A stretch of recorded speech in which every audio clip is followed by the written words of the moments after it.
শুধু রুটি খেয়েও মানুষ জীবন কাটাতে পারে, তবে যদি রুটির সাথে তরকারি নেওয়া হয় তাহলে খাওয়ার স্বাদটাই বদলে যায়। প্রাইজ অ্যাকশন ট্রেডের ক্ষেত্রেও ঠিক তাই। মাই ট্রেডিং জোন ইউটিউব চ্যানেলের সবাইকে স্বাগত। যারা এই ভিডিওটি দেখছেন আপনাদের সবাইকে বলি, এই প্লেলিস্টে আমরা একের পর এক টেকনিক্যাল ইন্ডিকেটর নিয়ে আলোচনা করব, যেসব ইন্ডিকেটরগুলো বড় বড় ট্রেডারদের খুবই পছন্দ এবং তারা যেসব ইন্ডিকেটরগুলোকে নিয়মিত প্রয়োজন অনুযায়ী ব্যবহার করে থাকে। কয়েকশো ইন্ডিকেটর রয়েছে, তার মধ্যে কিছু ইন্ডিকেটর ট্রেডারদের খুবই পছন্দ, যেমন simple moving average, exponential moving average, adaptive moving average, Bollinger band, pivot point, ads, RSI, আরও কয়েকটি। আজকের ভিডিওতে বেশিরভাগ ট্রেডারদের যে সিম্পল এক মুভিং অ্যাভারেজের প্রয়োজন পড়ে, সেটা কিন্তু সিম্পল মুভিং অ্যাভারেজ এর বিষয়ে আমরা আলোচনা করব। আপনি যদি ভিডিওটি ভালো করে দেখেন তাহলে কিন্তু আপনি মুভিং অ্যাভারেজের বিষয়ে অনেক কিছু জেনে যাবেন। অনেকে কিন্তু মুভিং অ্যাভারেজকে ঠিকভাবে ইউজ করতে জানে না, যার কারণে মুভিং অ্যাভারেজের উপরে যদি একটা সবুজ ক্যান্ডেল হয় তাহলে কিন্তু বাই করে নেয়। আবার মুভিং অ্যাভারেজের নিচে যদি কোনো লাল ক্যান্ডেল তৈরি হয় তো নিচে বাই করে নেয়।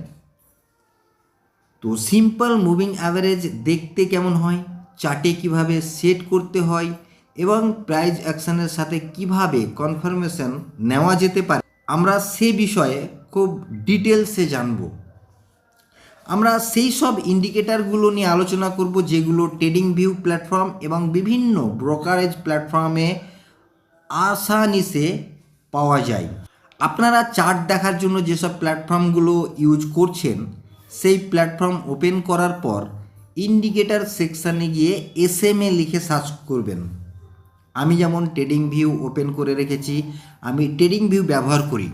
ইন্ডিকেটর সেকশানে গিয়ে এসএমএ সার্চ করব, এসএমএ মানে মুভিং অ্যাভারেজ সিম্পল। এখানে প্রথমেই একটা লেখা আসছে, দেখুন স্টার মার্ক, লেফটে কিন্তু স্টার চিহ্ন রয়েছে। এখানে একটা লেখা আসছে মুভিং অ্যাভারেজ সিম্পল। আমি এটাতে ক্লিক করব। এটাতে যখন ক্লিক আপনিও করবেন, আপনার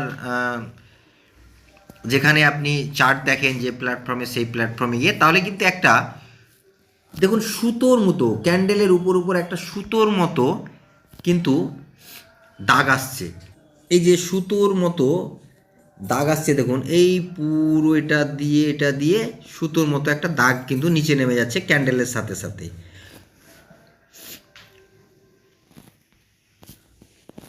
আর এই কোণায় যদি দেখেন তাহলে এখানে কিন্তু দেখতে পাবেন যে লেখা আছে, এখানে কিন্তু এই কোণায় লেখা দেখতে পাচ্ছেন যে SMA 9 ক্লোজ। তো এই ঠিক এখানেই আমি ক্লিক করব, এটাতে আমি ক্লিক করব। তো দেখুন সেটিং আসছে, সেটিং। তো এই সেটিংয়ে যদি ক্লিক করি তাহলে এখানে কিন্তু কিছু অপশান আসছে, যেমন লেন্থ, সোর্স, অফসেট, এইরকম কিন্তু বিভিন্ন রকমের লেখা আসছে, টাইপ, লেন্থ, তো এইরকম লেখা আছে। তো এখানে আমার যদি মনে হয় যেটা আমি 9 পিরিয়ডের এসএমএ ইউজ করব, তো এখানে আমি 9 রাখবো। আর যদি আমি মনে করি যেটা 20 পিরিয়ড করে নেব তাহলে কিন্তু আমি এটা 20 পিরিয়ড করতে পারি, কিংবা যদি মনে করি যে আমি এটা 50 পিরিয়ড করে নেব তাহলে 50 পিরিয়ড আমি এখানে 50 লিখবো। তো আমি এখানে এটাকে 20 পিরিয়ড করব, 20 পিরিয়ড। এটাকে মাইনাস করে দিলাম, দিয়ে এখানে আমি 20 পিরিয়ড করে নিলাম। 20 পিরিয়ড করার সাথে সাথে দেখুন এইখানে কিন্তু যে সুতোর মতো যে ব্লু কালারের দাগটা ছিল সেটা ক্যান্ডেলের সাথে সাথে সেটে সেটে চলছিল।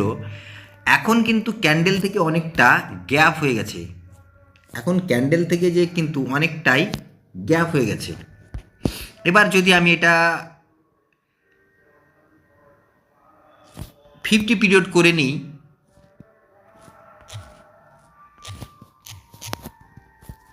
তাহলে ক্যান্ডেল থেকে কিন্তু আরও অনেকটাই বেশি গ্যাপ হয়ে গেল। তো যাই হোক, ইন্ট্রাডে ট্রেড যারা করে তাদের বিশেষ করে আমি বলবো যে 20 পিরিয়ডটা বেস্ট। এখানে 20 আমি পুনরায় করে নিলাম। আপনারা ঠিক এভাবেই সেট করবেন। এবার আমি যদি মনে করি এর কালার চেঞ্জ করব, এখন যেমন ব্লু কালার সেট করা আছে, আমি যদি মনে করি যে এর কালারটা চেঞ্জ করব, তাহলে কিন্তু আমি এর কালারও চেঞ্জ করতে পারি। এখানে স্টাইলিশে যাব, এখানে ব্লু আছে, এখানে আমি রেড করব, তো আমি এটা কিন্তু রেড করতে পারি। তো দেখুন আমার কিন্তু সুতোটা লাল কালার হয়ে গেছে। যাই হোক, এটা তো সেটিংটা তো আপনি বুঝতে পারলেন। আপনি নিজের যখন প্ল্যাটফর্ম যেখান থেকে চার্ট দেখেন, সে প্ল্যাটফর্ম খুলে যখন সার্চ করবেন, 2-4 বার ক্লিক করবেন, তখন কিন্তু আপনিও বুঝে যাবেন যে অ্যাকচুয়ালি কীভাবে কী সেটিং করতে হয়। আর ভিডিওটা মন দিয়ে দেখলে তো আপনি বুঝতে পারছেন হয়তো। লাইন লাইন দাগ দেখতে পাচ্ছেন, এগুলো কিন্তু আমার সাপোর্ট রেজিস্ট্যান্স। যেমন এই দাগটা দেখতে পাচ্ছেন, এই দাগটা দেখতে পাচ্ছেন, এই যে এই দাগটা দেখতে পাচ্ছেন, এই যে এই দাগটা দেখতে পাচ্ছেন, এই যে দাগ লম্বা লম্বা দাগ দেওয়া আছে, এগুলো কিন্তু আমার সাপোর্ট রেজিস্ট্যান্স।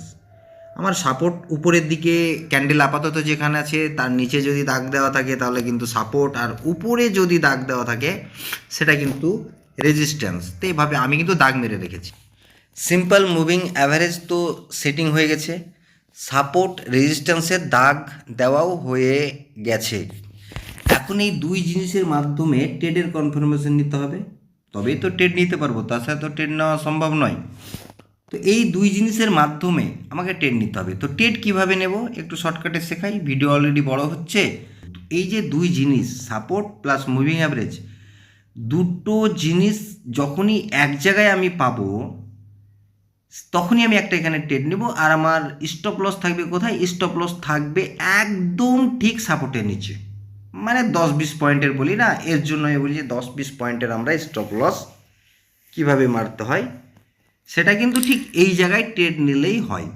তো এই যে হলো, এবার এই মুভিং অ্যাভারেজে কনফার্মেশন নেব এইভাবে, যতক্ষণ মুভিং অ্যাভারেজের উপরে ক্যান্ডেল যাবে ততক্ষণ কিন্তু আমি ট্রেডে থাকবো। তবে নতুনদেরকে আমি বিশেষ করে বলবো যে আপনারা বিশেষ করে 100 পয়েন্টের টার্গেট নিয়ে চলবেন।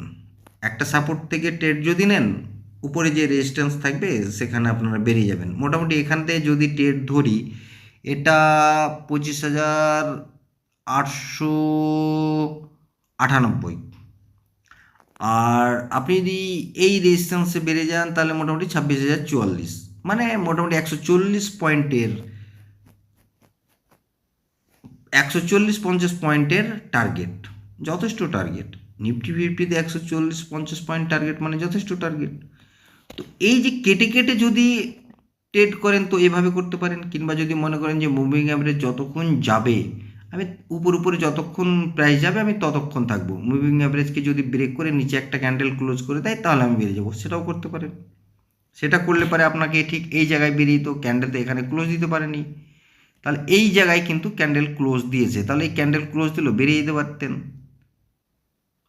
আর তারপরে পুনরায় ট্রেড ধরতে পারতেন। কারণ এখানে ক্যান্ডেল তো ক্লোজ দিয়েছে কিন্তু নিচে তো সাপোর্ট আছে, ক্যান্ডেল ক্লোজ দিয়েছে ঠিক আছে, পুনরায় গেছে মুভিং অ্যাভারেজকে রেজিস্ট্যান্স বানিয়েছে, তারপরে নিচে ব্রেক করার চেষ্টা করেছে, কিন্তু এখানে তো সাপোর্ট আছে, এই সাপোর্ট নিয়েছে।